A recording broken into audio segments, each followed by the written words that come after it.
Había una habitación. Estaba completamente a oscuras e insonorizada.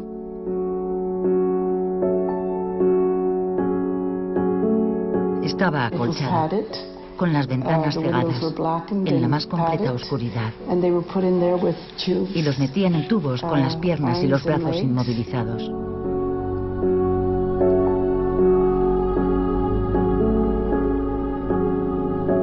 Alguien les llevaba la comida y los tenían allí durante no sé cuánto tiempo. Yo oía sus gemidos. Recuerdo que algunos intentaban huir cuando veían a los médicos. Se resistían. Si escapaban, los atrapaban y los volvían a poner bajo tratamiento contra su voluntad. Les obligaban a hacer cosas que no querían hacer. Y cuando terminaban con ellos, estaban completamente anulados, acabados. Ya no presentaban más resistencia. No eran gritos, eran llantos. Lloraban. No querían estar allí.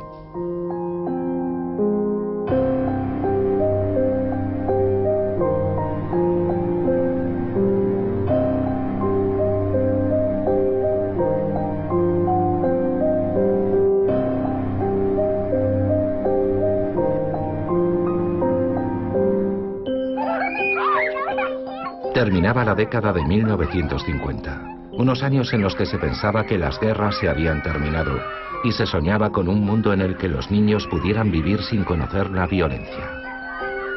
Gina Blaswell solo era una adolescente. La vida no la había tratado bien. Tras la muerte de su padre, su madre la abandonó en un orfanato. A los 16 años fue ingresada en el hospital Allan Memorial, en el Departamento de Psiquiatría de la Universidad McGill, en Montreal. Padecía una hepatitis aguda que le había causado una severa depresión. Gina creía que la iban a curar, pero cayó en las redes de un programa de alto secreto de la CIA estadounidense. El nombre en clave, MK Ultra. Con el pretexto de estudiar el cerebro humano, decenas de miles de cobayas involuntarias como Gina se convertirían en auténticas ratas de laboratorio. Lo más terrible es que les coaccionaban. Los médicos les decían, ¿es que no quieres curarte? Para eso estamos nosotros aquí. Y naturalmente los pacientes les creían. Por supuesto que querían curarse y volver a sus casas. Pero eso no fue en absoluto lo que pasó. MK Ultra es un programa que ha conmocionado a todo Estados Unidos, incluso a su presidente. Estados Unidos ofrece sus más sinceras disculpas. Financiados por la CIA, médicos y científicos acosaron a negros, a indigentes y a desvalidos. Los encerraban en prisiones, en hospitales, en barracones e incluso en orfanatos. Y contra su voluntad, los convertían en robots humanos. Su objetivo era borrar su memoria, encontrar un medio para hacer confesar al enemigo, fabricar una máquina humana dispuesta a matar contra su voluntad. Gina Blaswell fue una de esas ratas de laboratorio. El médico me dijo que quería borrar mis recuerdos, haciéndome dormir durante un mes. Que yo ya no tendría en absoluto recuerdos ni pensamientos para que él pudiera trabajar sobre mi cerebro. Yo estaba... Como un zombi, estaba completamente anulada. Me inyectaban medicamentos y yo tenía muchas convulsiones. Ya no controlaba mi cuerpo. Me colgaba la lengua, los ojos me daban vueltas. Yo fui testigo de todo eso. Y yo les suplicaba, por favor, ¿qué me están haciendo? Denme un antídoto. Y ellos me respondían, no, no podemos darte nada porque necesitamos ver cuánto tiempo dura esto. Gina permaneció secuestrada durante varios periodos en el interior del psiquiátrico. Entre dos de sus estancias allí conoció a Ralph. Fue él quien la ayudó a salir. Pero a Gina le persiguen sus recuerdos. A veces pasaba a la habitación que había al lado de la mía Y allí solo había personas metidas en tubos, con las piernas y los brazos inmovilizados y con auriculares en sus cabezas. Se agitaban en sus camas y el sonido nunca paraba, nunca. Y después los desataban y les daban sesiones de electrochoques. Eso se llama sometimiento psíquico. Escuchaban grabaciones que se repetían una y otra vez. Una cinta con información repetitiva, con órdenes constantes y con diferentes niveles de intensidad. Entraba por sus oídos y subía hasta su cerebro. Y no paraba nunca. Todo el día y toda la noche sin descanso. El objetivo del experimento era lavarte el cerebro, la manipulación mental y el lavado de cerebro. ¿Cómo se pudo llegar a eso? Fin de la Segunda Guerra Mundial. Tras la ofensiva de las tropas aliadas y soviéticas, el Tercer Reich se derrumba. El mundo descubre entonces con estupor la dimensión de los horrores perpetrados en los campos de concentración. Los nazis habían realizado experimentos con millares de prisioneros. Les habían inoculado virus, los habían irradiado, torturado y desmembrado vivos. Estados Unidos se erigió rápidamente en el guardián de la buena conciencia de las naciones, imponiendo que los célebres procesos de Nuremberg tuvieran lugar cuanto antes para juzgar a los dignatarios alemanes, acusados de crímenes de guerra y de crímenes contra la humanidad. En el juicio de los médicos, que tuvo lugar a finales de 1946, 20 médicos y 3 oficiales nazis fueron procesados.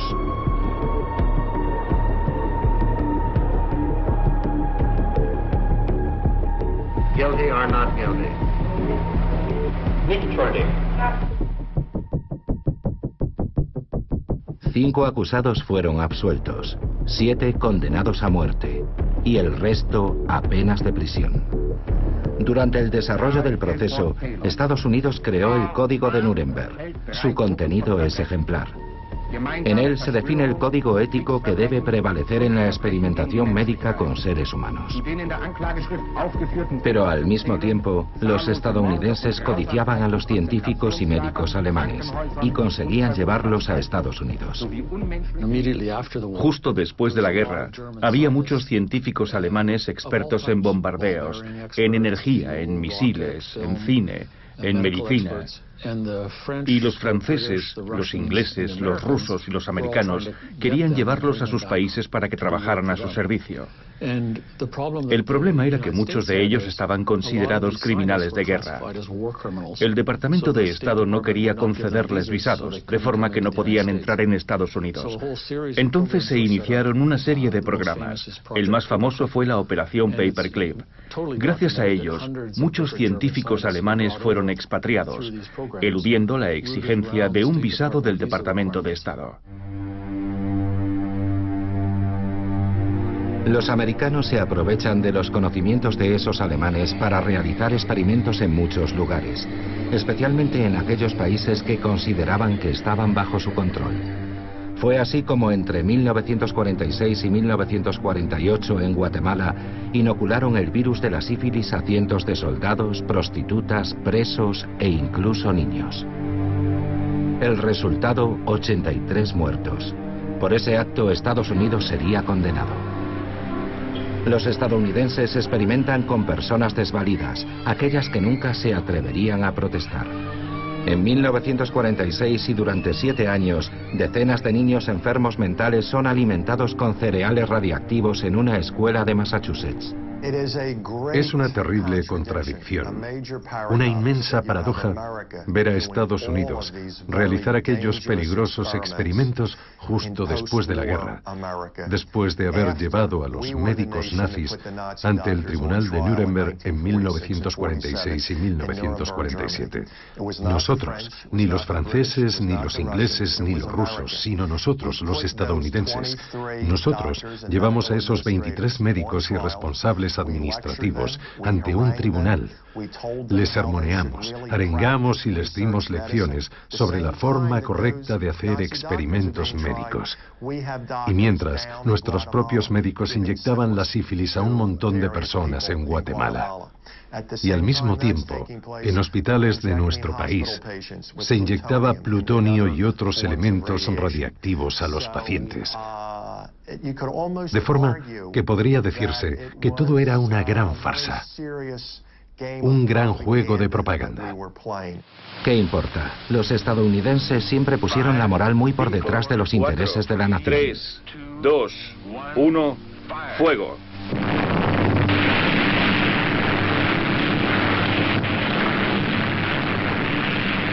Y cuando termina la guerra, la prioridad absoluta es la tecnología nuclear. El ejército de Estados Unidos está al mando. Desde 1946 realiza pruebas a gran escala, sobre todo en el atolón de Bikini. Para constatar los efectos de la radiactividad, utilizan soldados. Se explosionan bombas y luego se les ordena que vayan a limpiar los daños o a apagar los incendios. Entre 250.000 y 500.000 soldados fueron irradiados en esas pruebas nucleares. Lincoln Crafts fue uno de ellos. Entonces tenía 22 años. Ese es el USS Newark. Este es el barco en el que yo prestaba servicio, el ATR-40. Lo más estúpido de todo aquello es que se suponía que nosotros teníamos que limpiar los efectos de la radiación utilizando agua que también estaba contaminada. Era lo único que había, agua irradiada.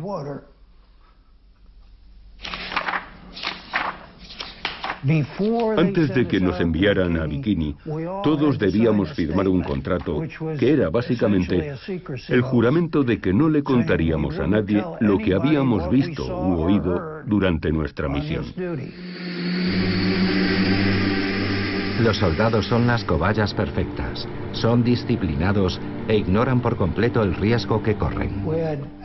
No disponíamos absolutamente de ninguna protección. Yo usaba el mismo mono que llevaba todos los días y seguí llevando la misma ropa el día que dejé la marina. La radiación es invisible. No tiene sabor ni olor y es silenciosa. Por eso es complicado establecer una relación, incluso convencer a la gente de que había estado expuesta a ella. Además, las células infectadas siguen en tu cuerpo, causando estragos. Nunca mueren. Tras su experiencia en el atolón de Bikini, Lincoln tuvo que ser hospitalizado en más de una ocasión. Su salud empeoró y la radiación afectó a toda su descendencia. Mi hija nació poco tiempo después de que yo volviera de Bikini. Durante toda su adolescencia sufrió problemas endocrinos y tuvieron que extirparle la mitad del páncreas a los 20 años por culpa de un tumor. Murió a causa de un tumor cerebral maligno a los 46 años. También tuvo una hija que nació con un pie deforme. Mi hijo menor padece la enfermedad de Addison. Y mi hijo mayor es bipolar. ¿No le parece que es demasiado para una sola familia? Por su parte, la CIA no permanecía con los brazos cruzados. Con la excusa de la Guerra Fría, atacó ciudades enteras. En 1950, un barco de guerra propagó una enfermedad infecciosa fumigando sobre la bahía de San Francisco. 11 personas fueron hospitalizadas y una murió de neumonía. Y no se trata de ficción. Todos esos experimentos han sido revelados por documentos desclasificados recientemente. La CIA quería llegar aún más lejos. Lo que más le interesaba era la manipulación mental, y quería hacer experimentos a gran escala, pero para hacerlo necesitaba dinero. En En 1951, la guerra de Corea será la excusa ideal. Y la CIA acusa a los coreanos y a sus aliados chinos de poner de su parte a prisioneros de guerra estadounidenses mediante técnicas de lavado de cerebro. No se puede perder más tiempo. La CIA consigue el dinero y lanza los proyectos Artichoke, Bluebird y después, en abril de 1953, MK Ultra. Al mando del programa está Sidney Gottlieb. Es el hombre idóneo para el trabajo. Es psiquiatra y especialista en armas químicas. Se le conoce como el hechicero negro. Desde comienzos de la década de los 50 hasta los años 70, el gobierno federal, a través del ejército, de tierra, del aire, de la marina y de la CIA, realizó todo tipo de experimentos. Dar LSD a ciudadanos que no sabían qué es lo que estaban tomando. Encerrar personas en celdas acolchadas en aislamiento absoluto. Experimentos de hipnosis y radiación. Armas biológicas y armas químicas. La trituradora se había puesto en marcha. La CIA y el ejército estaban tan cegados por sus objetivos que llegaron a diseminar bacterias mediante bombillas eléctricas en el metro de Nueva York en 1966. Querían calcular la velocidad de propagación en caso de guerra biológica. Tampoco esto es ficción. Los documentos sobre esos experimentos también han sido desclasificados. Esos documentos revelan también que la CIA buscaba fabricar espías programables a distancia. En los documentos de la CIA encontramos todos esos experimentos dirigidos a crear superespías.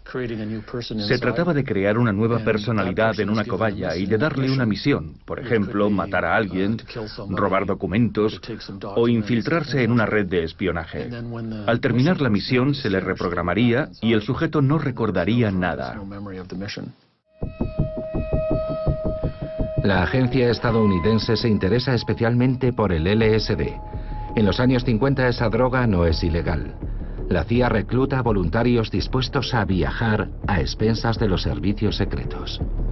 Algunos hablaron abiertamente de su experiencia, como Ken Kesey, un escritor de éxito que creía que las drogas estimulaban la creatividad. Él probó el LSD en un experimento oficial. Salió de aquella experiencia en un estado de perturbación mental. Poco después comenzó a trabajar en un futuro bestseller que se convertiría en una película de culto. Alguien voló sobre el nido del cuco.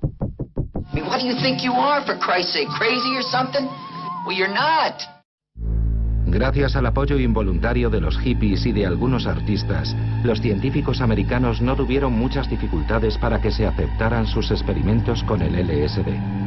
Por otra parte, la CIA cree que es tan inofensivo que lo prueba con sus propios agentes, sin que lo sepan. Pero las consecuencias serán graves.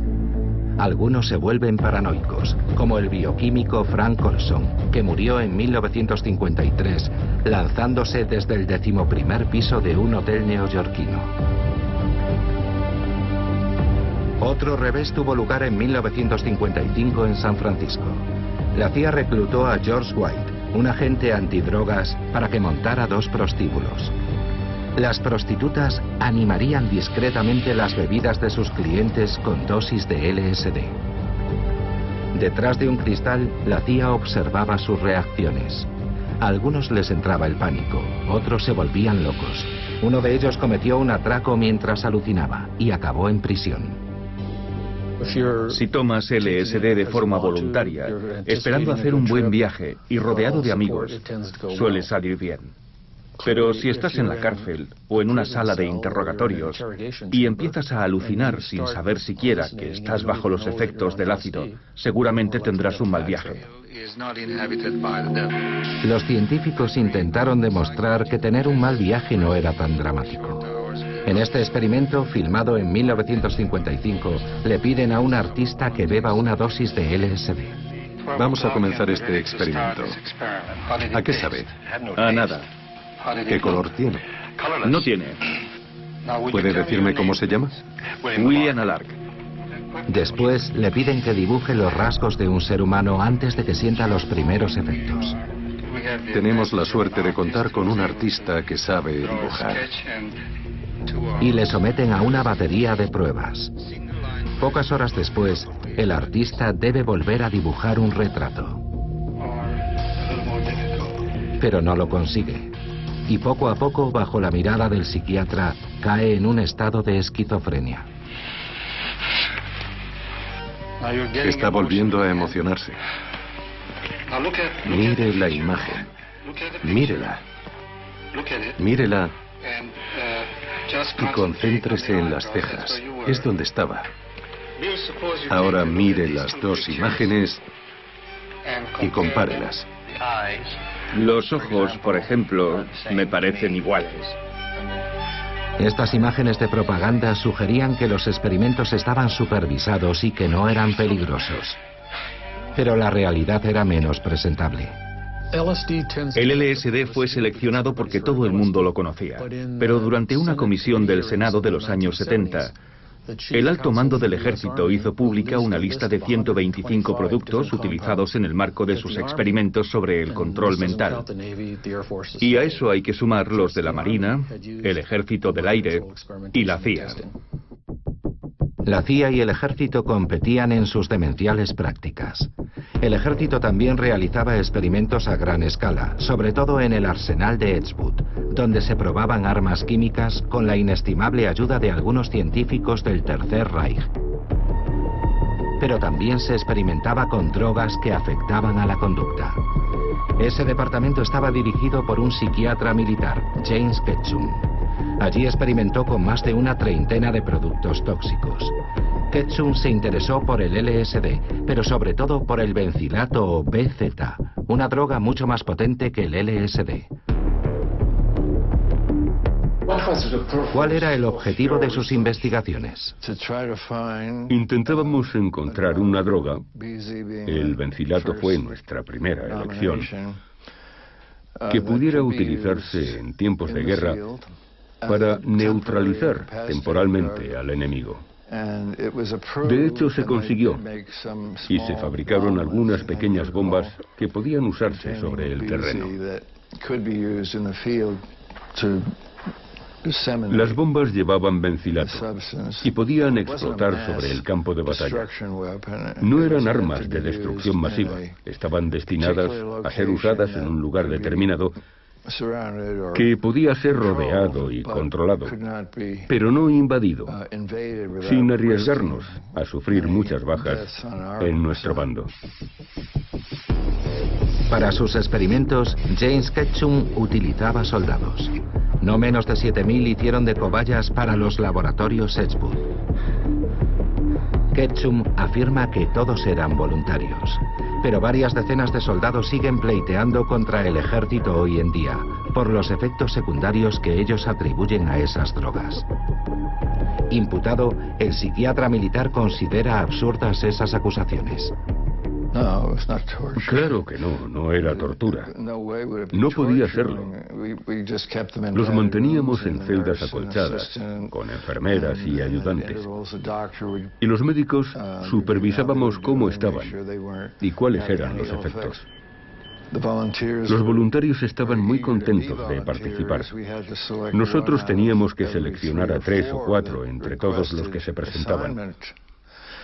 Y todo eso duró 20 años. En Nueva York hemos encontrado a uno de los soldados que participó en los experimentos de James Ketchum. Se llama Tony Mannheim y en 1958, cuando fue reclutado, su superior le propuso participar en pruebas de equipamientos militares a cambio de más permisos. Él firmó un acuerdo, pero no fue informado de lo que iba a probar. Cuando llegamos, nos invitaron a una especie de copa de bienvenida para conocer al personal de la base de Edgewood que realizaba las pruebas. Pero ninguno de nosotros sabía, y deberíamos haberlo sabido, que había drogas en las bebidas. Así que fue muy desconcertante sentir los efectos de esos productos que atacaban nuestro cerebro, fuera LSD u otra cosa. El objetivo de todo eso era ver si nos producía una sensación de paranoia o nos desorientaba.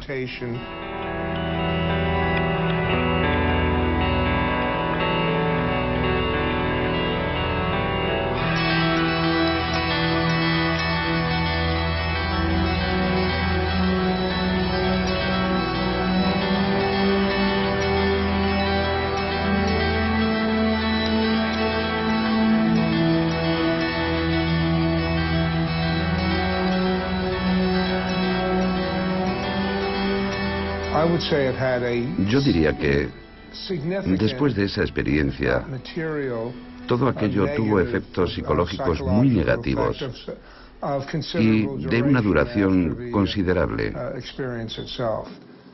¿Durante cuánto tiempo? Años, de meses a años, más que días y semanas.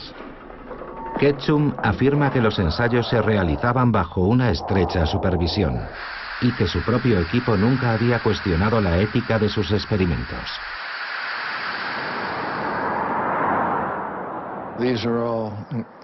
Todos habían estudiado en las mejores universidades, como las de Yale, Columbia, Stanford y muchas otras. Y todos habían preferido investigar durante sus 2 años de servicio. Estaban destinados en el arsenal de Edgewood y en todos los casos, salvo una excepción, estuvieron de acuerdo en llevar a cabo el mismo tipo de ensayos que yo hacía y que les pedía que hicieran. Ketchum se defiende invocando el apoyo de sus colegas, lo cual resulta más inquietante que tranquilizador. Y él no puede ignorar que mientras experimentaba sus drogas con miles de soldados, el ejército se interesaba por otras sustancias aún más destructoras. Sustancias que no se atrevieron a ensayar con sus propios soldados. Eran sustancias tan potentes que solo se podían probar en un lugar aislado, cerrado y vigilado. Las prisiones eran el lugar perfecto. Fue Allen Holmblum quien denunciaría al sistema. En aquella época él trabajaba para el sistema penitenciario que le había destinado a la prisión de Holmesburg, en Pensilvania. Cuando llegué a la prisión de Holmesburg, me impresionó ver a decenas de presos con el torso desnudo y con el cuerpo cubierto de vendajes y apósitos. No podía creer que fuera a trabajar en un entorno tan violento. Todos los presos parecían haber participado en una pelea con navajas, como si hubiera habido una guerra de bandas en la prisión. Al día siguiente les pregunté a los guardias qué había pasado y si la prisión era realmente un sitio tan peligroso. Ellos se rieron de mí y me contestaron: señor Holmblum, no es una guerra de bandas. Son ensayos de perfumes para la Universidad de Pensilvania. En Holmesburg, al igual que en una veintena de centros penitenciarios de todo el país, la CIA o el ejército convertían a los presos en ratas de laboratorio.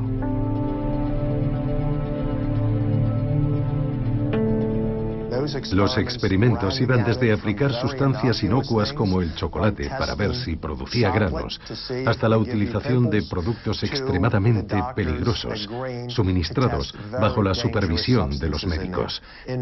Los presos ignoraban que les estaban inyectando isótopos radiactivos para los experimentos de la empresa química Dell, y es el único caso en el mundo que yo conozca en el que se aplicó dioxina a humanos en la cara y en la espalda. Desde 1963 hasta comienzos de los años 70, el ejército experimentó con una gran cantidad de armas para la guerra química. Entre 1951 y 1974, Holmesburg fue quizá el mayor laboratorio de experimentación con humanos en Estados Unidos. Los 1.400 reclusos de la prisión eran una presa fácil, pobres y sin educación. Por $1 al día estaban dispuestos prácticamente a todo. Eso era lo que cobraba Youssef por participar en 3 series de experimentos. Encarcelado en 1961 por vender marihuana, creía que estaba probando productos inofensivos. Había dos tipos de ensayos para productos dietéticos. Uno consistía en beber una especie de batido. Para el otro tenías que ir al baño todos los días, beber leche, comer huevos crudos y tomar 6 pastillas 3 veces al día. Después de tomarlo, sentí que iba a explotar debido al reflujo y a los gases.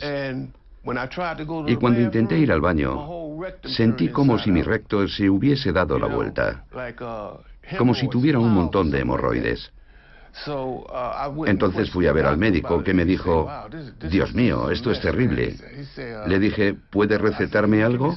Y él me respondió: no, necesitas cirugía.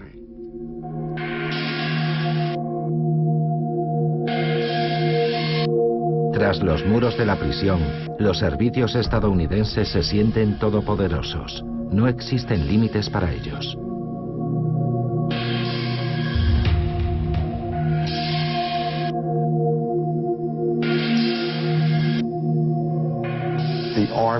El ejército trajo 3 contenedores de hierro. Estaban acolchados por dentro. Los dejaron entre los bloques G y H y empezaron a administrar dosis muy fuertes de atropina, de escopolamina, de bencilato y otros psicotrópicos. Los reclusos pensaban que eran lo bastante duros como para entrar en los contenedores y salir de allí por su propio pie.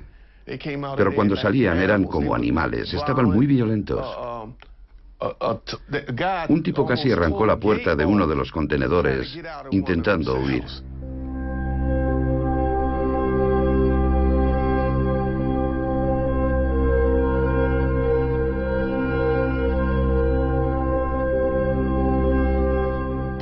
La gente salía con problemas mentales de esos ensayos. Sobre todo de las pruebas con LSD y con los alucinógenos que la CIA y el Pentágono nos metía en el organismo en esas celdas acolchadas. Nos los inyectaban, los mezclaban con nuestra comida o nos los daban en pastillas. ¿Y qué nos ha quedado? Problemas mentales, locura. Joseph salió de prisión con el organismo destrozado. Los médicos lo declararon parcialmente inválido. Cuando salí de prisión, pensaba que estaba bien. Y enseguida, todo lo que había probado empezó a atormentarme de nuevo, en especial los sarpullidos producidos por el primer ensayo. Tenía las manos y los pies hinchados como pelotas. Las uñas me crecían como garras. Y mi cuerpo apestaba, olía como un cadáver.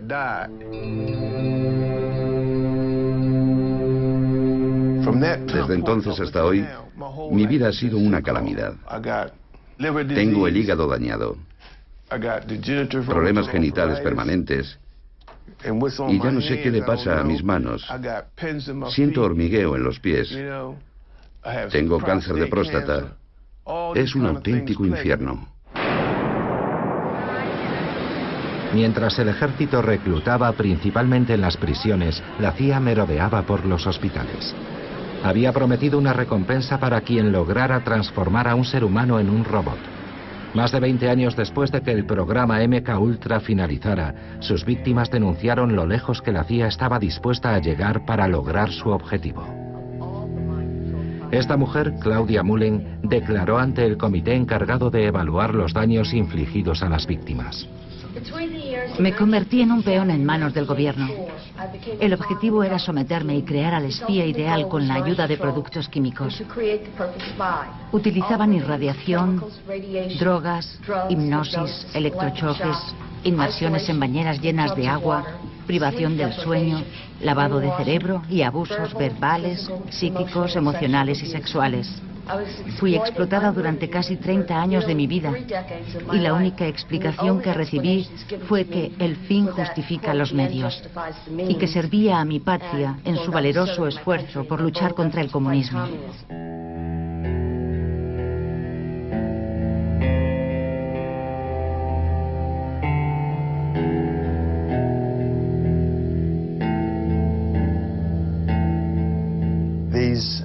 Los grupos más vulnerables eran utilizados como ratas de laboratorio.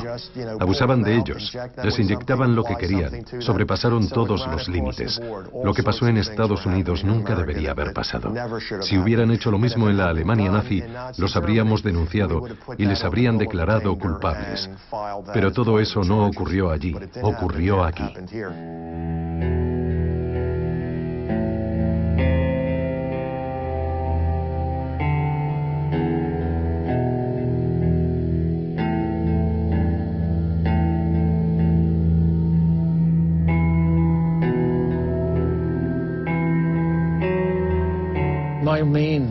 Lo que me parece más indignante no es la actitud del ejército o de la CIA, sino la de los propios psiquiatras. Porque ellos, junto con los científicos y los cirujanos, participaban en todo eso, y la CIA no habría podido hacerlo sin su participación. Las más altas instancias de la psiquiatría hicieron todo lo posible para que no saliese a la luz.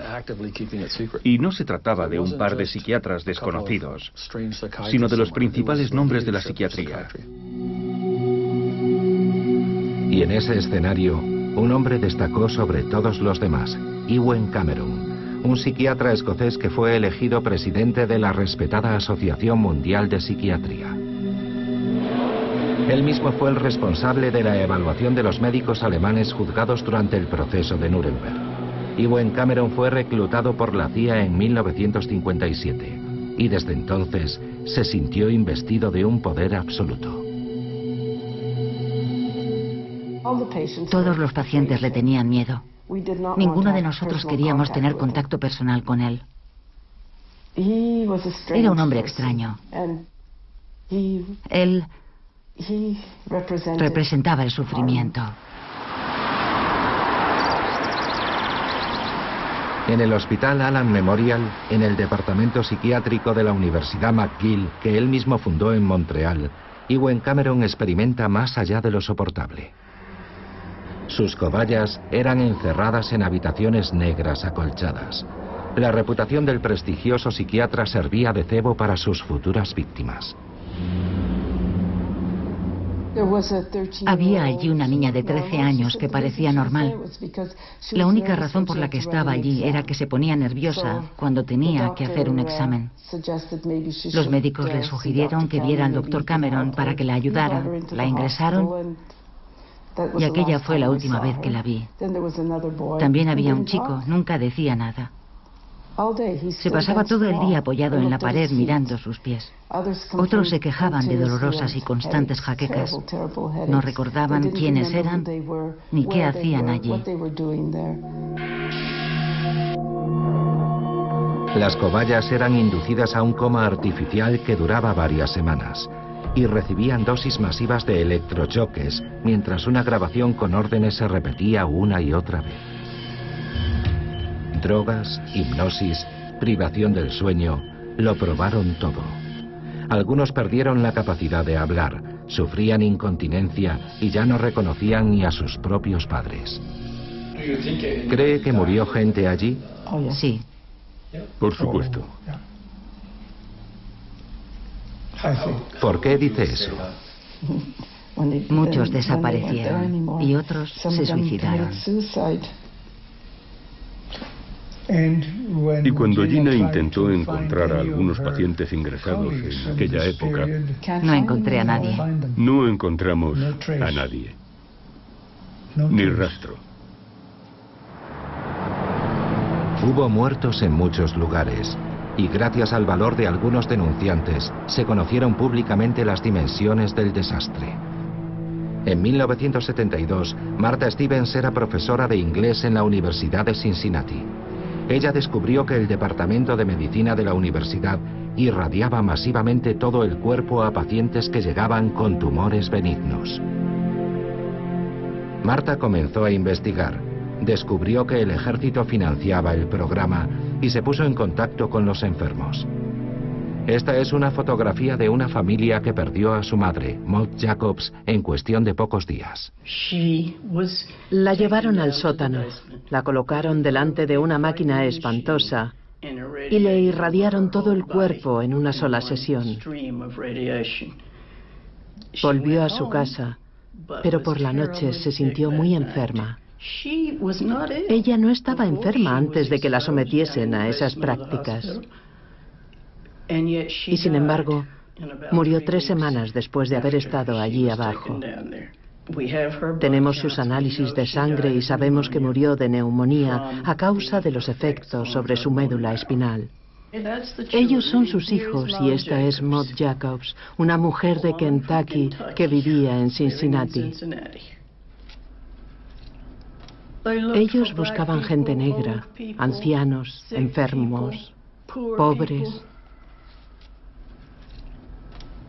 El 60% de las 90 personas irradiadas eran negras, en una época en la que solo el 30% de la población de la ciudad era negra. Los afroamericanos no tenían ningún otro sitio al que ir. En los años 60, la mayor parte de los hospitales los rechazaban. Al menos 90 hombres y mujeres fueron hospitalizados en el sótano del Centro Médico de la Universidad de Cincinnati entre 1960 y 1972. 21 de ellos murieron en el plazo de 3 o 4 semanas. El doctor Eugene Sanger, un radiólogo reputado, dirigía el departamento. Un patriota, diría yo, que pensaba que hacía lo correcto por su país. Yo creo que él creía que algunas personas debían sacrificarse para comprender cómo protegernos durante una guerra nuclear. Durante el pleito que pusimos a los investigadores, la juez los comparó con lo que había pasado durante el Tercer Reich. Dijo, para justificar las vidas que arrebataron, se escudan en las mismas excusas que las que usaron los médicos en Nuremberg. Ellos decían que para defender a su patria tuvieron que hacer lo que hicieron. Y ustedes, médicos, dicen exactamente lo mismo. Eugene Sanger está muerto, pero su brazo derecho, el profesor Silverstein, aún sigue ejerciendo. Se niega a conceder entrevistas, pero esto fue lo que nos contestó por correo electrónico cuando le preguntamos por sus experimentos.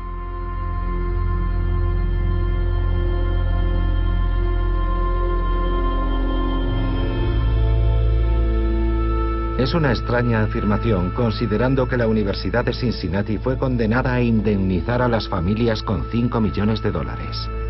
Pero la CIA no se paró ahí. Los informes secretos revelarían más experimentos inimaginables. Hay gente que cree que todo eso ocurrió y otra que no. Y hay un intenso debate entre los dos bandos. A mí lo que me interesa es lo que dicen los documentos. Y los documentos describen exactamente, al igual que diversas publicaciones en revistas médicas, que se implantaban electrodos en el cerebro de los pacientes y que los activaban a distancia mediante un transmisor con el propósito de cambiar el comportamiento de las personas, que reaccionaban con violencia, golpeando la pared o con apatía, cuando minutos antes estaban normales o tocando la guitarra. Hay fotos publicadas en libros y revistas.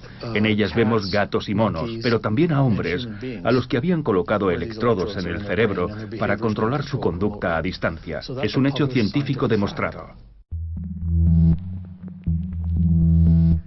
Colin Ross se refiere a los intentos de crear seres humanos controlados a distancia.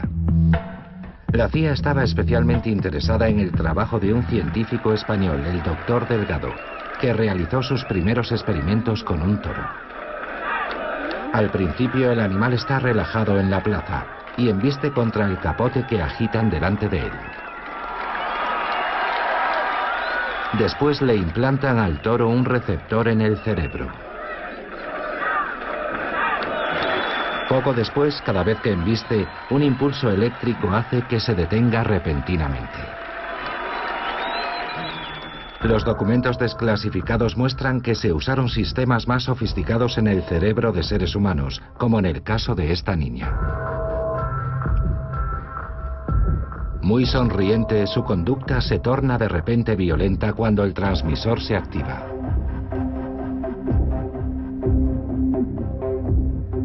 Pocas veces se había alcanzado semejante grado de crueldad.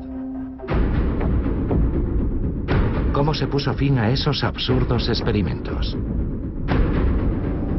Las cosas se precipitaron a comienzos de los años 70. En 1972, el escándalo del Watergate siembra el pánico en la CIA.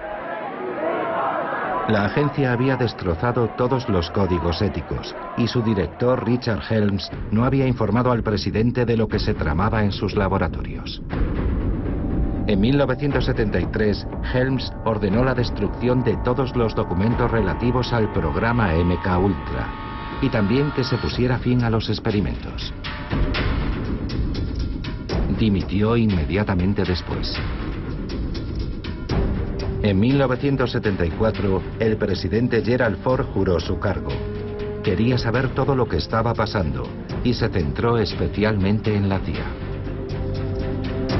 En 1975 puso en marcha la primera comisión de investigación. Pero todo se complica cuando los responsables de la agencia llamados a declarar, como el Dr. Lasbrook, mienten, evitan las preguntas o minimizan los hechos.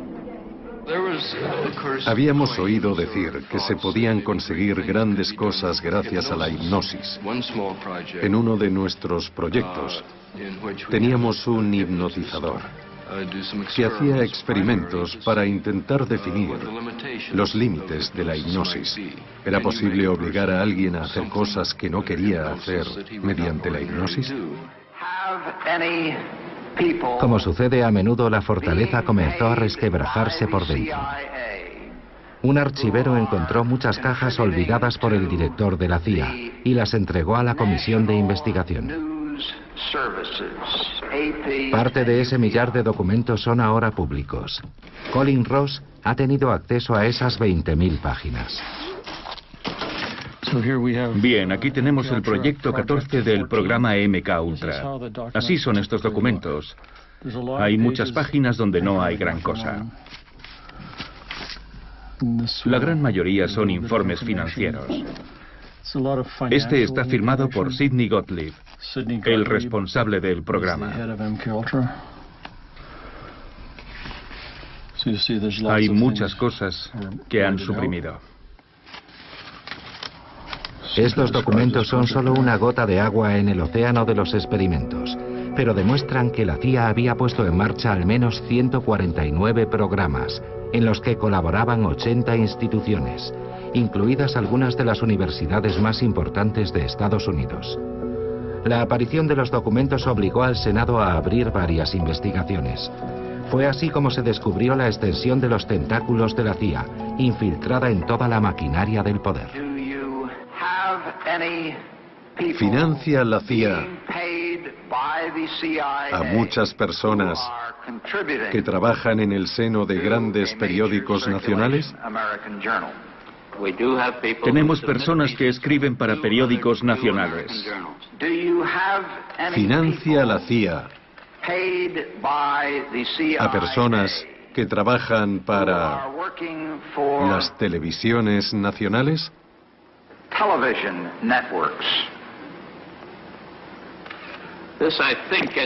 Preferiría hablar de ese tipo de detalles en otro contexto. Richard Helms, el hombre que siempre prefirió la oscuridad a la luz, tuvo que dar explicaciones públicamente. La persona que había dirigido los proyectos más nauseabundos mostró una indiferencia repugnante. Si poseemos armas bioquímicas o químicas, efectivamente, estas pueden ser usadas de forma ofensiva o defensiva. Cuando dice de forma ofensiva incluye obviamente el hecho de matar personas, ¿verdad? Efectivamente, tienen capacidad para matar si se utilizan para eso. Todo está ahí, sin límites. Misiones ilegales, secretos, intimidación, acoso. Richard Helms lo pasó mal, pero no se presentó ningún cargo contra él. Justificó sus actos en nombre del interés nacional. Una actitud que volvemos a encontrar en James Kepchum, el psiquiatra militar. Cientos de exsoldados traumatizados por sus experiencias le han demandado, pero él sabe que no corre ningún peligro. En Estados Unidos, quien actúa en nombre del Estado se encuentra protegido. Yo me sentía muy feliz con lo que hacíamos, orgulloso incluso. En aquella época obtuvimos resultados. Pienso que el precio mereció la pena. Pero el ejército decidió repentinamente alejarse de algo que podía levantar críticas en muchas partes del mundo. Prefirieron no arriesgarse. La negativa a aceptar responsabilidades por parte de James Kepchum y muchos otros científicos no ha conseguido desalentar a las víctimas más militantes. El 3 de octubre de 1995, el presidente Clinton, harto de esa historia, pide disculpas públicamente. Habían pasado 23 años desde que se cerrara el programa MK-Ultra y más de 40 años desde los ensayos nucleares. Miles de experimentos gubernamentales tuvieron lugar en hospitales, universidades y bases militares de todo el país. En demasiados casos no se pidió ningún acuerdo formal. Ocultamos a los americanos los efectos de aquello a lo que se sometían. Y más allá de las propias cobayas, ese engaño también afectó a sus familias y a toda la nación. Los experimentos se mantuvieron en secreto y fueron ocultados no por razones de seguridad, sino por temor a un escándalo. Y eso estuvo mal.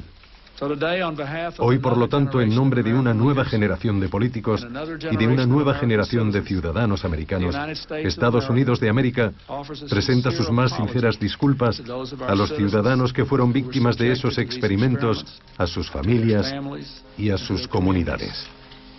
Muchas gracias. Cerrado en 1973, el programa MK-Ultra fue un fracaso, como demostraron muchas investigaciones. Pero sin duda, la CIA pensaba de otra manera, porque se inspiró en el trabajo de Ewen Cameron para redactar este manual de interrogatorios. El manual siguió vigente durante muchos años, y las imágenes que vemos no dejan ninguna duda sobre el hecho de que la CIA lo utilizó como libro de referencia en Guantánamo y en Abu Ghraib.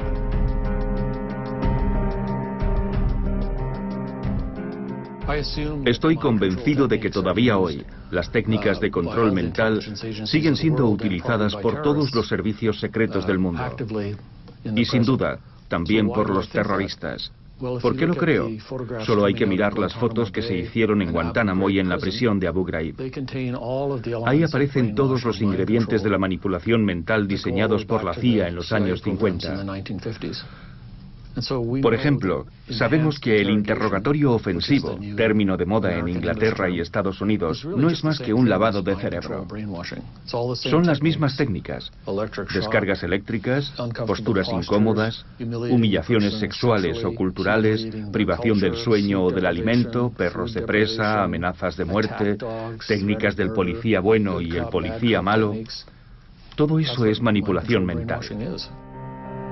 Sería ingenuo creer que las cosas han cambiado, porque en 2014 la historia volvía a repetirse. 19 años después de Bill Clinton, Barack Obama, desbordado por las revelaciones sobre las torturas perpetradas por la CIA, tiene que dar explicaciones. Antes de asumir mi cargo, dije claramente que tras el 11 de septiembre habíamos hecho cosas que no deberíamos haber hecho. Hemos hecho muchas cosas que eran justas, pero hemos torturado a personas. Disculpas públicas que solo tienen un valor simbólico para Gina y Ralph Blasman. Solo un pequeño número de víctimas del proyecto MK-Ultra han tenido el valor de llevar sus denuncias ante los tribunales. Los juicios son largos y la CIA se resiste a abrir sus archivos. Traumatizada y exhausta por su experiencia, Gina ha renunciado a intentar que se haga justicia por aquello que tuvo que sufrir.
resultados.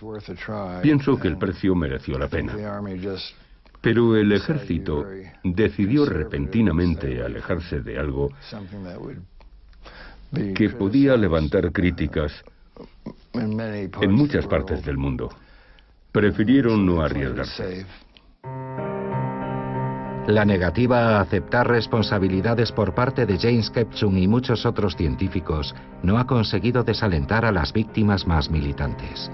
El 3 de octubre de 1995, el presidente Clinton, harto de esa historia, pide disculpas públicamente.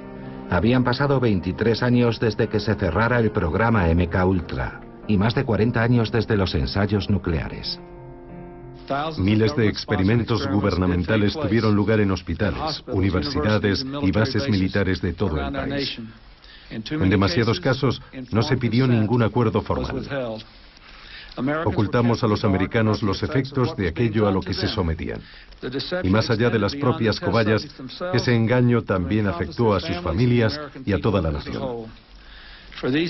Los experimentos se mantuvieron en secreto y fueron ocultados no por razones de seguridad, sino por temor a un escándalo. Y eso estuvo mal. Hoy, por lo tanto, en nombre de una nueva generación de políticos y de una nueva generación de ciudadanos americanos, Estados Unidos de América presenta sus más sinceras disculpas a los ciudadanos que fueron víctimas de esos experimentos, a sus familias y a sus comunidades. Muchas gracias. Cerrado en 1973, el programa MK-Ultra fue un fracaso, como demostraron muchas investigaciones. Pero sin duda, la CIA pensaba de otra manera, porque se inspiró en el trabajo de Ewen Cameron para redactar este manual de interrogatorios. El manual siguió vigente durante muchos años, y las imágenes que vemos no dejan ninguna duda sobre el hecho de que la CIA lo utilizó como libro de referencia en Guantánamo y en Abu Ghraib.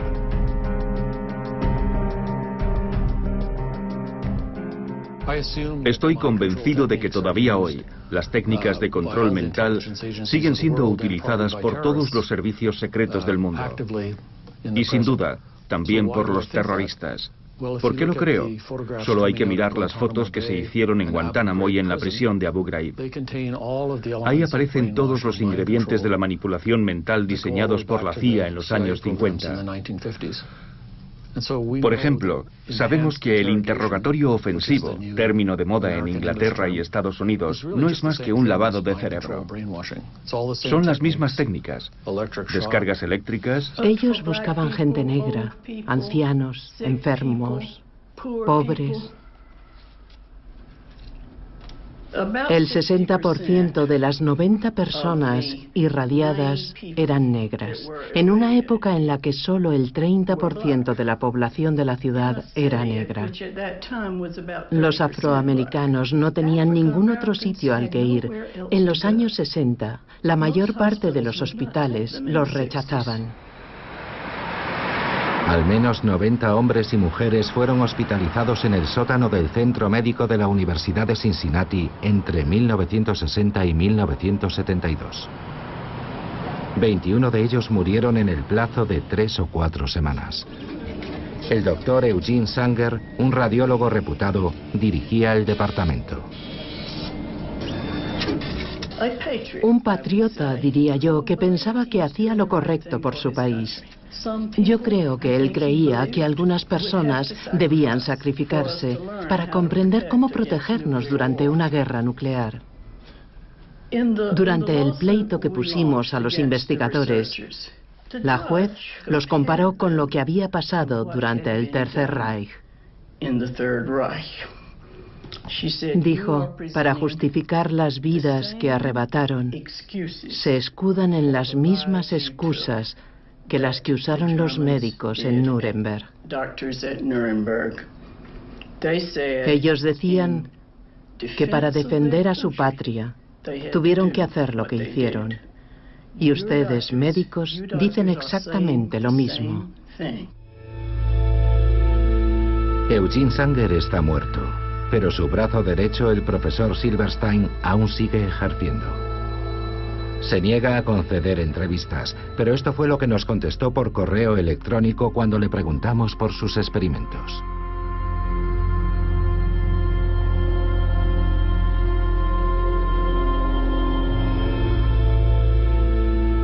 Es una extraña afirmación, considerando que la Universidad de Cincinnati fue condenada a indemnizar a las familias con $5 millones.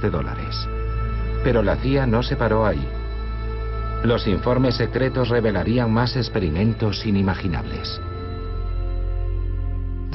Hay gente que cree que todo eso ocurrió y otra que no. Y hay un intenso debate entre los dos bandos. A mí lo que me interesa es lo que dicen los documentos. Y los documentos describen exactamente, al igual que diversas publicaciones en revistas médicas, que se implantaban electrodos en el cerebro de los pacientes y que los activaban a distancia mediante un transmisor con el propósito de cambiar el comportamiento de las personas, que reaccionaban con violencia golpeando la pared. Representaba el sufrimiento. En el Hospital Allen Memorial, en el departamento psiquiátrico de la Universidad McGill, que él mismo fundó en Montreal, Ewen Cameron experimenta más allá de lo soportable. Sus cobayas eran encerradas en habitaciones negras acolchadas. La reputación del prestigioso psiquiatra servía de cebo para sus futuras víctimas. Había allí una niña de 13 años que parecía normal. La única razón por la que estaba allí era que se ponía nerviosa cuando tenía que hacer un examen. Los médicos le sugirieron que viera al Dr. Cameron para que la ayudara. La ingresaron y aquella fue la última vez que la vi. También había un chico, nunca decía nada.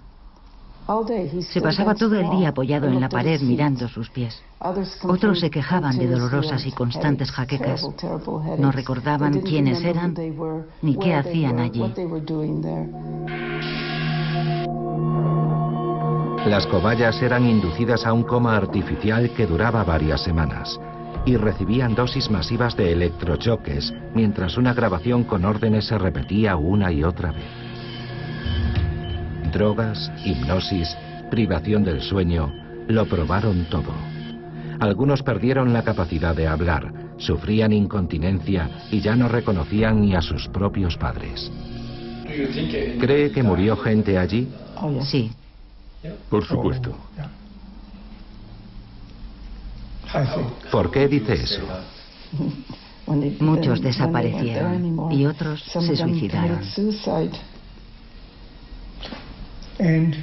Y cuando Gina intentó encontrar a algunos pacientes ingresados en aquella época, no encontré a nadie.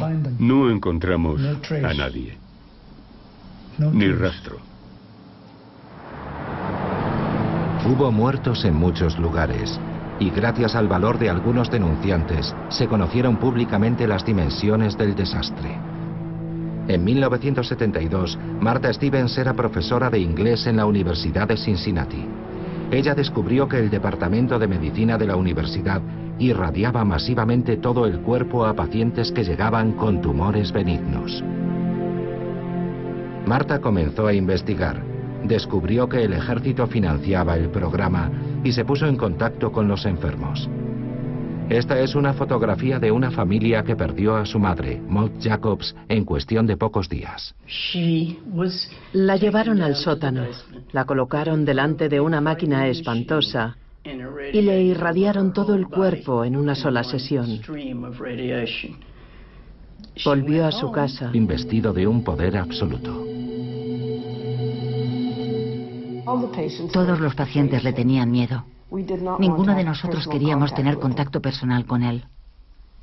Era un hombre extraño. Él representaba el sufrimiento. En el Hospital Allen Memorial, en el departamento psiquiátrico de la Universidad McGill, que él mismo fundó en Montreal, Ewen Cameron experimenta más allá de lo soportable. Sus cobayas eran encerradas en habitaciones negras acolchadas. La reputación del prestigioso psiquiatra servía de cebo para sus futuras víctimas. Había allí una niña de 13 años que parecía normal. La única razón por la que estaba allí era que se ponía nerviosa cuando tenía que hacer un examen. Los médicos le sugirieron que viera al doctor Cameron para que la ayudara. La ingresaron y aquella fue la última vez que la vi. También había un chico, nunca decía nada. Se pasaba todo el día apoyado en la pared mirando sus pies. Otros se quejaban de dolorosas y constantes jaquecas. No recordaban quiénes eran ni qué hacían allí. Las cobayas eran inducidas a un coma artificial que duraba varias semanas y recibían dosis masivas de electrochoques mientras una grabación con órdenes se repetía una y otra vez. Drogas, hipnosis, privación del sueño, lo probaron todo. Algunos perdieron la capacidad de hablar, sufrían incontinencia y ya no reconocían ni a sus propios padres. ¿Cree que murió gente allí? Sí. Por supuesto. ¿Por qué dice eso? Muchos desaparecieron y otros se suicidaron. Y cuando Gina intentó encontrar a algunos pacientes ingresados en aquella época, no encontré a nadie. No encontramos a nadie. Ni rastro. Hubo muertos en muchos lugares y gracias al valor de algunos denunciantes se conocieron públicamente las dimensiones del desastre. En 1972, Martha Stevens era profesora de inglés en la Universidad de Cincinnati. Ella descubrió que el departamento de medicina de la universidad irradiaba masivamente todo el cuerpo a pacientes que llegaban con tumores benignos. Martha comenzó a investigar. Descubrió que el ejército financiaba el programa y se puso en contacto con los enfermos. Esta es una fotografía de una de grandes periódicos nacionales. Tenemos personas que escriben para periódicos nacionales. ¿Financia la CIA a personas que trabajan para las televisiones nacionales?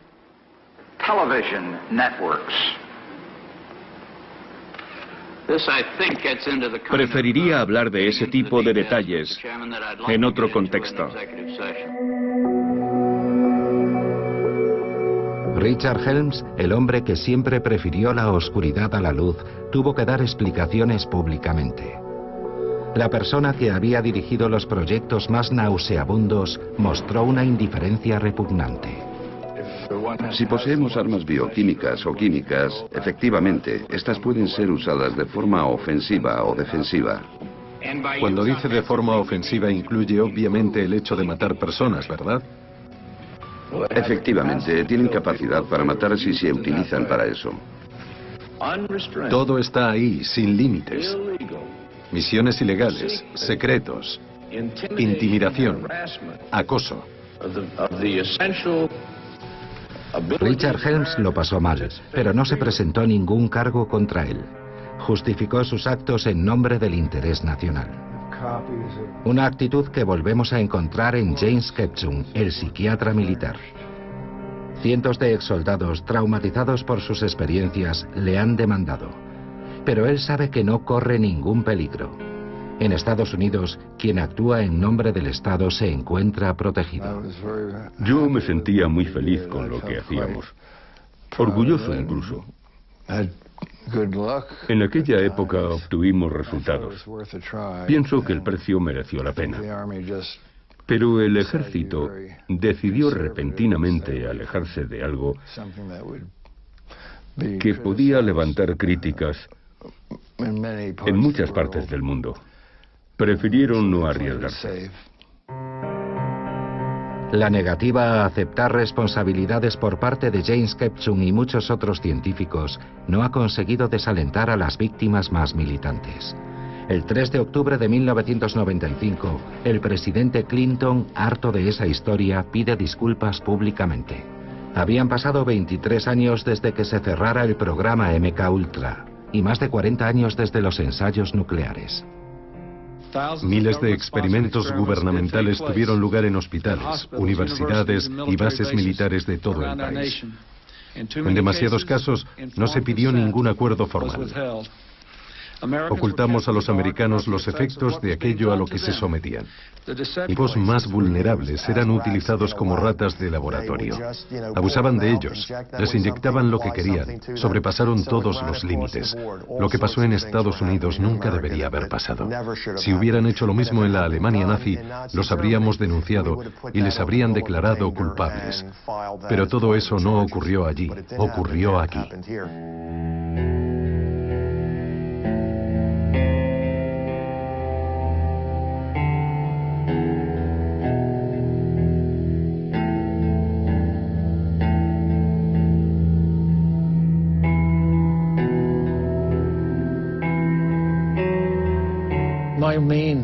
Lo que me parece más indignante no es la actitud del ejército o de la CIA, sino la de los propios psiquiatras. Porque ellos, junto con los científicos y los cirujanos, participaban en todo eso, y la CIA no habría podido hacerlo sin su participación. Las más altas instancias de la psiquiatría hicieron todo lo posible para que no saliese a la luz. Y no se trataba de un par de psiquiatras desconocidos, sino de los principales nombres de la psiquiatría. Y en ese escenario, un hombre destacó sobre todos los demás, Ewen Cameron, un psiquiatra escocés que fue elegido presidente de la respetada Asociación Mundial de Psiquiatría. Él mismo fue el responsable de la evaluación de los médicos alemanes juzgados durante el proceso de Nuremberg. Ewen Cameron fue reclutado por la CIA en 1957 y desde entonces se sintió investido de un poder absoluto. Todos los pacientes le tenían miedo. Ninguno de nosotros queríamos tener contacto personal con él. Era un hombre extraño. Él representaba el sufrimiento. En el Hospital Allen Memorial, en el departamento psiquiátrico de la Universidad McGill, que él mismo fundó en Montreal, Ewen Cameron experimenta más allá de lo soportable. Sus cobayas eran encerradas en habitaciones negras acolchadas. La reputación del prestigioso psiquiatra servía de cebo para sus futuras víctimas. Había allí una niña de 13 años que parecía normal. La única razón por la que estaba allí era que se ponía nerviosa cuando tenía que hacer un examen. Los médicos le sugirieron que viera al doctor Cameron para que la ayudara. La ingresaron y aquella fue la última vez que la vi. También había un chico, nunca decía nada. Se pasaba todo el día apoyado en la pared mirando sus pies. Otros se quejaban de dolorosas y constantes jaquecas. No recordaban quiénes eran ni qué hacían allí. Les experimentan con personas desvalidas, aquellas que nunca se atreverían a protestar. En 1946 y durante 7 años, decenas de niños enfermos mentales son alimentados con cereales radiactivos en una escuela de Massachusetts. Es una terrible contradicción, una inmensa paradoja ver a Estados Unidos realizar aquellos peligrosos experimentos justo después de la guerra, después de haber llevado a los médicos nazis ante el Tribunal de Nuremberg en 1946 y 1947. Nosotros, ni los franceses, ni los ingleses, ni los rusos, sino nosotros, los estadounidenses. Nosotros llevamos a esos 23 médicos y responsables administrativos ante un tribunal. Les sermoneamos, arengamos y les dimos lecciones sobre la forma correcta de hacer experimentos médicos. Y mientras, nuestros propios médicos inyectaban la sífilis a un montón de personas en Guatemala. Y al mismo tiempo, en hospitales de nuestro país, se inyectaba plutonio y otros elementos radiactivos a los pacientes. De forma que podría decirse que todo era una gran farsa, un gran juego de propaganda. ¿Qué importa? Los estadounidenses siempre pusieron la moral muy por detrás de los intereses de la nación. 3, 2, 1, fuego.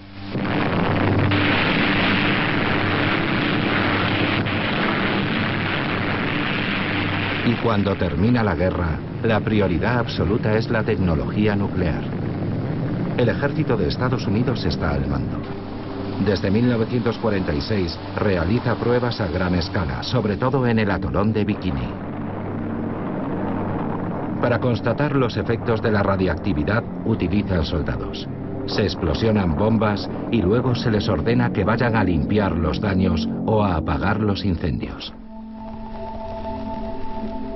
Entre 250.000 y 500.000 soldados fueron irradiados en esas pruebas nucleares. Lincoln Crafts fue uno de ellos. Entonces tenía 22 años.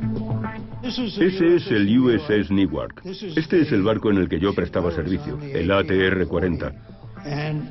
Lo más estúpido de todo aquello es que se suponía que nosotros teníamos que limpiar los efectos de la radiación utilizando agua que también estaba contaminada. Era lo único que había, agua irradiada.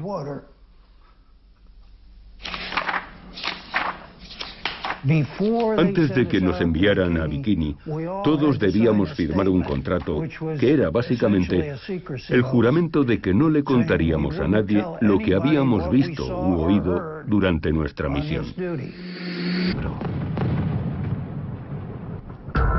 No se puede perder más tiempo.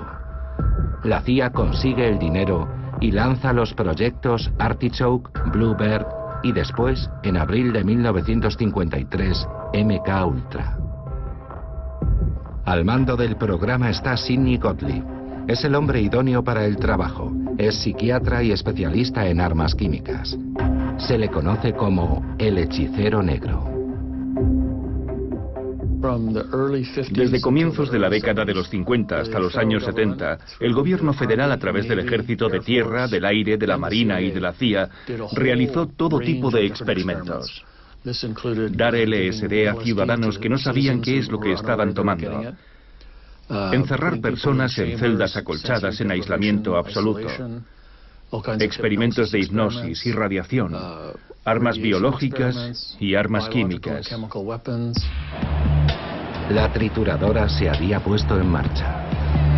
La CIA y el ejército estaban tan cegados por sus objetivos que llegaron a diseminar bacterias mediante bombillas eléctricas en el metro de Nueva York en 1966.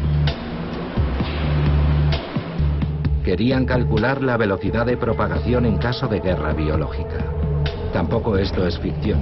Los documentos sobre esos experimentos también han sido desclasificados. Esos documentos revelan también que la CIA buscaba fabricar espías programables a distancia. En los documentos de la CIA encontramos todos esos experimentos dirigidos a crear superespías. Se trataba de crear una nueva personalidad en una cobaya y de darle una misión, por ejemplo, matar a alguien, robar documentos o infiltrarse en una red de espionaje. Al terminar la misión se le reprogramaría y el sujeto no recordaría nada. La agencia estadounidense se interesa especialmente por el LSD. En los años 50 esa droga no es ilegal. La CIA recluta voluntarios dispuestos a viajar a expensas de los servicios secretos. Algunos hablaron abiertamente de su experiencia, como Ken Kesey, un escritor de éxito que creía que las drogas estimulaban la creatividad. Él probó el LSD en un experimento oficial. Salió de aquella experiencia en un estado de perturbación mental. Poco después comenzó a trabajar en un futuro bestseller que se convertiría en una película de culto. Alguien voló sobre el nido del cuco. What do you think you are, for Christ's sake? Crazy or something? Well, you're not. Gracias al apoyo involuntario de los hippies y de algunos artistas, los científicos americanos no tuvieron muchas dificultades para que se aceptaran sus experimentos. En las mejores universidades, como las de Yale, Columbia, Stanford y muchas otras. Y todos habían preferido investigar durante sus 2 años de servicio. Estaban destinados en el arsenal de Edgewood y en todos los casos, salvo una excepción, estuvieron de acuerdo en llevar a cabo el mismo tipo de ensayos que yo hacía y que les pedía que hicieran. Ketchum se defiende invocando el apoyo de sus colegas, lo cual resulta más inquietante que tranquilizador. Y él no puede ignorar que mientras experimentaba sus drogas con miles de soldados, el ejército se interesaba por otras sustancias aún más destructoras. Sustancias que no se atrevieron a ensayar con sus propios soldados. Eran sustancias tan potentes que solo se podían probar en un lugar aislado, cerrado y vigilado. Las prisiones eran el lugar perfecto. Fue Allen Holmblum quien denunciaría al sistema. En aquella época él trabajaba para el sistema penitenciario que le había destinado a la prisión de Holmesburg, en Pensilvania. Cuando llegué a la prisión de Holmesburg, me impresionó ver a decenas de presos con el torso desnudo y con el cuerpo cubierto de vendajes y apósitos. No podía creer que fuera a trabajar en un entorno tan violento. Todos los presos parecían haber participado en una pelea con navajas, como si hubiera habido una guerra de bandas en la prisión. Al día siguiente les pregunté a los guardias qué había pasado y si la prisión era realmente un sitio tan peligroso. Ellos se rieron de mí y me contestaron: señor Holmblum, no es una guerra de bandas. Son ensayos de perfumes para la Universidad de Pensilvania. En Holmesburg, al igual que en una veintena de centros penitenciarios de todo el país, la CIA o el ejército convertían a los presos en ratas de laboratorio.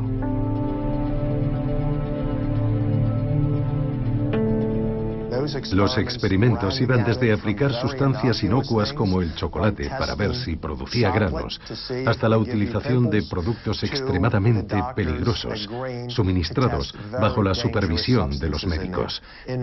Los presos ignoraban que les estaban inyectando isótopos radiactivos para los experimentos de la empresa química Dell, y es el único caso en el mundo que yo conozca en el que se aplicó dioxina a humanos en la cara y en la espalda. Desde 1963 hasta comienzos de los años 70, el ejército experimentó con una gran cantidad de armas para la guerra química. Entre 1951 y 1974, Holmesburg fue quizá el mayor laboratorio de... Pocas horas después, el artista debe volver a dibujar un retrato. Pero no lo consigue. Y poco a poco, bajo la mirada del psiquiatra, cae en un estado de esquizofrenia. Está volviendo a emocionarse. Mire la imagen. Mírela. Mírela. Y concéntrese en las cejas. Es donde estaba. Ahora mire las dos imágenes y compárelas. Los ojos, por ejemplo, me parecen iguales. Estas imágenes de propaganda sugerían que los experimentos estaban supervisados y que no eran peligrosos. Pero la realidad era menos presentable.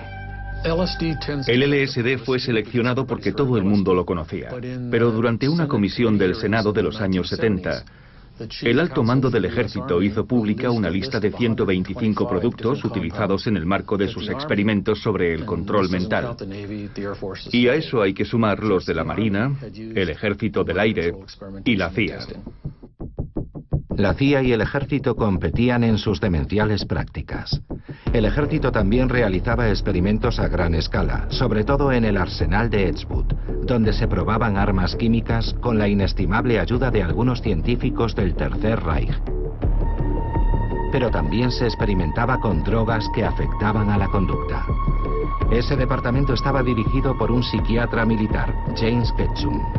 Allí experimentó con más de una treintena de productos tóxicos. Ketchum se interesó por el LSD, pero sobre todo por el bencilato o BZ, una droga mucho más potente que el LSD. ¿Cuál era el objetivo de sus investigaciones? Intentábamos encontrar una droga. El bencilato fue nuestra primera elección, que pudiera utilizarse en tiempos de guerra para neutralizar temporalmente al enemigo. De hecho, se consiguió, y se fabricaron algunas pequeñas bombas que podían usarse sobre el terreno. Las bombas llevaban bencilato y podían explotar sobre el campo de batalla. No eran armas de destrucción masiva, estaban destinadas a ser usadas en un lugar determinado que podía ser rodeado y controlado, pero no invadido, sin arriesgarnos a sufrir muchas bajas en nuestro bando. Para sus experimentos, James Ketchum utilizaba soldados. No menos de 7.000 hicieron de cobayas para los laboratorios Edgewood. Ellos buscaban gente negra, ancianos, enfermos, pobres.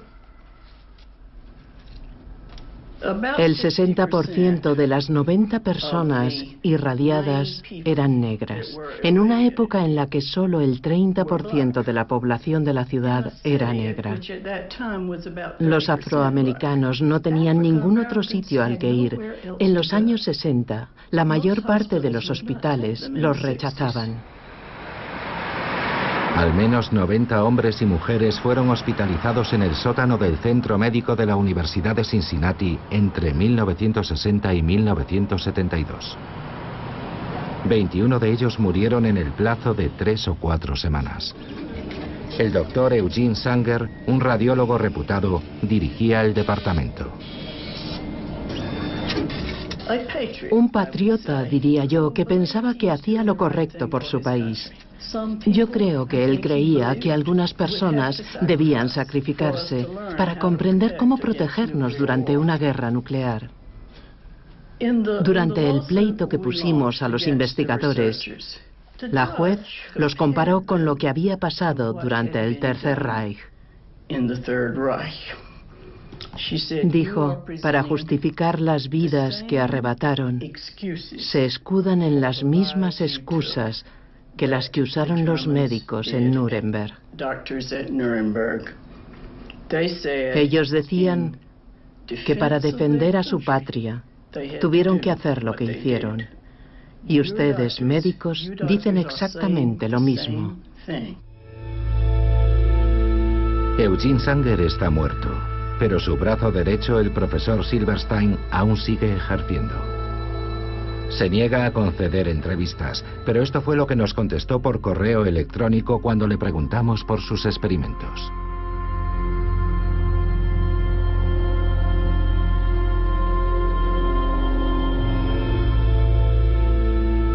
Es una extraña afirmación, considerando que la Universidad de Cincinnati fue condenada a indemnizar a las familias con $5 millones.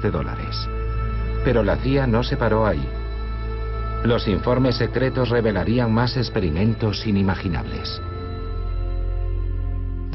Hay gente que cree que todo eso ocurrió y otra que no. Y hay un intenso debate entre los dos bandos. A mí lo que me interesa es lo que dicen los documentos. Y los documentos describen exactamente, al igual que diversas publicaciones en revistas médicas, que se implantaban electrodos en el cerebro de los pacientes y que los activaban a distancia mediante un transmisor con el propósito de cambiar el comportamiento de las personas. Especialmente por el LSD. En los años 50 esa droga no es ilegal. La CIA recluta voluntarios dispuestos a viajar a expensas de los servicios secretos. Algunos hablaron abiertamente de su experiencia, como Ken Kesey, un escritor de éxito que creía que las drogas estimulaban la creatividad. Él probó el LSD en un experimento oficial. Salió de aquella experiencia en un estado de perturbación mental. Poco después comenzó a trabajar en un futuro bestseller que se convertiría en una película de culto. Alguien voló sobre el nido del cuco. What do you think you are, for Christ's sake? Crazy or something? Well, you're not. Gracias al apoyo involuntario de los hippies y de algunos artistas, los científicos americanos no tuvieron muchas dificultades para que se aceptaran sus experimentos con el LSD. Por otra parte, la CIA cree que es tan inofensivo que lo prueba con sus propios agentes, sin que lo sepan. Pero las consecuencias serán graves. Algunos se vuelven paranoicos, como el bioquímico Frank Olson, que murió en 1953, lanzándose desde el 11º piso de un hotel neoyorquino. Otro revés tuvo lugar en 1955 en San Francisco. La CIA reclutó a George White, un agente antidrogas, para que montara 2 prostíbulos. Las prostitutas animarían discretamente las bebidas de sus clientes con dosis de LSD. Detrás de un cristal, la CIA observaba sus reacciones. A algunos les entraba el pánico, otros se volvían locos. Uno de ellos cometió un atraco mientras alucinaba y acabó en prisión. Si tomas LSD de forma voluntaria, esperando hacer un buen viaje y rodeado de amigos, suele salir bien. Pero si estás en la cárcel o en una sala de interrogatorios y empiezas a alucinar sin saber siquiera que estás bajo los efectos del ácido, seguramente tendrás un mal viaje. Los científicos intentaron demostrar que tener un mal viaje no era tan dramático. En este experimento, filmado en 1955, le piden a un artista que beba una dosis de LSD. Vamos a comenzar este experimento. ¿A qué sabe? A nada. ¿Qué color tiene? No tiene. ¿Puede decirme cómo se llama? William Alark. Después le piden que dibuje los rasgos de un ser humano antes de que sienta los primeros efectos. Tenemos la suerte de contar con un artista que sabe dibujar. Y le someten a una batería de pruebas. Pocas horas después, el artista debe volver a dibujar un retrato. Pero no lo consigue. Y poco a poco